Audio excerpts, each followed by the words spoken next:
October 16, 1946. Inside a gymnasium in Nuremberg, 10 men who had once commanded armies and ministries walked, one by one, to a set of gallows built specifically for them. Each was given a chance to speak before the trapdoor opened.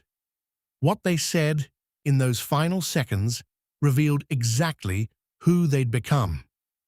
These were the men convicted at the Nuremberg Trials for war crimes and crimes against humanity, but not Hitler, Himmler, or Goebbels, who had already taken their own lives. These were the ones who stood trial, faced evidence, and were sentenced to hang. Executions were carried out in under 2 hours, one man at a time, witnessed by journalists and photographers who documented every detail. Joachim von Ribbentrop, once Hitler's foreign minister, went first. He expressed a wish for world peace and understanding between nations. Before the trapdoor fell, Wilhelm Keitel, the military's highest-ranking officer, asked for God's mercy on the German people and stated he had done his duty as a soldier, still framing his role as obedience rather than guilt.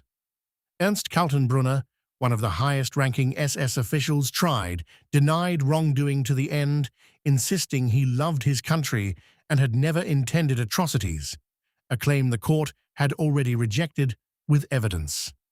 Alfred Rosenberg, the regime's chief ideologue, said nothing at all. He simply shook his head when asked for final words, the only one of the 10 to stay completely silent. Julius Streicher, the propagandist, shouted defiantly as the trapdoor opened, unrepentant to his last breath.